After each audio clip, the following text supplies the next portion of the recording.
Hi there, Simon Atkins here from Perth Property Investments. Welcome back and welcome to 5 Minute Property School. So, 5 Minute Property School, I've only got 5 minutes. I'm setting my alarm, sticking that in the back pocket so we know I'm not going to go over.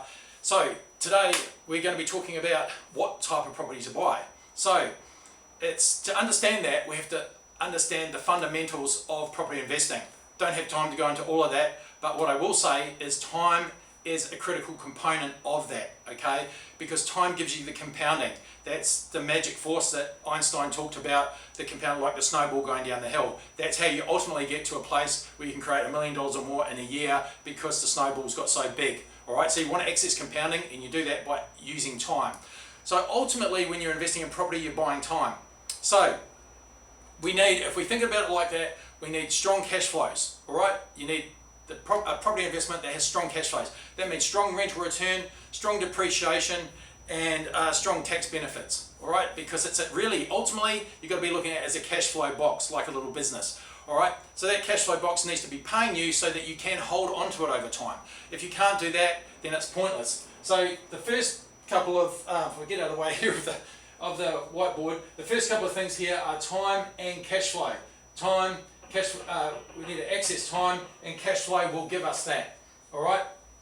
So the next side of it is growth. So we want a property that's going to grow, because the growth is the thing that will be the biggest financial benefit to you. It's the thing that will set you free financially, okay?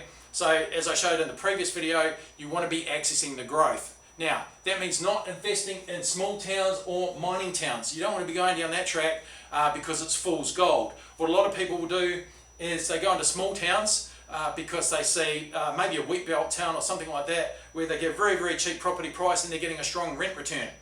The issue is that it's got a strong rent return because people are just renting. There's not as many buyers. You've got to have demand in an area from owner-occupiers, okay? The owner-occupiers have to be driving the market, and they're generally doing that in the larger cities, all right? In the smaller coastal suburbs and things like that, it's a lot of investors. You don't want the investors to be driving the market, because when things aren't going as great, all the investors pull out, all right? So you want to be getting into a market where it's driven by the owner-occupier, and as I said, that's generally the major cities. You also don't want to be getting into mining towns because they're just one economy, okay? When the economy falters or when something happens, the prices drop quite significantly.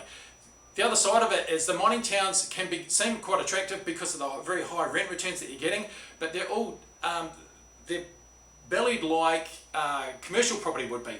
People are buying them, and the values are raising up. The price of the property is going up because people are looking for the rent returns, bringing all these people in, trying to find that. When things go bad and everybody gets out of the market there, and they sell their investment property, they fall like a stone, and we've seen that happen before. So you do your dough there, and you don't want to be doing that. You want to be sticking to major towns or this major cities throughout Australia, where there's multiple places where people can work. The bigger cities have multiple scenarios for jobs.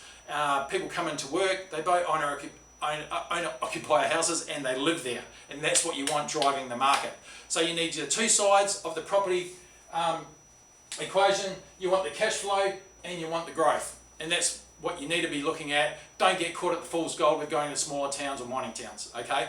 So I hope that makes sense. If you're looking for some personalised help and you want to make this more structured for you, to understand what's possible to do for yourself around your own set of circumstances, around your own scenario, then if you click on the bottom below here, you can get a personalised 30-minute session with me one-on-one, and I do a property investment blueprint for you so you can see how to get started yourself. It's totally free, so if you're interested in that, you can click on the link below and see if you qualify.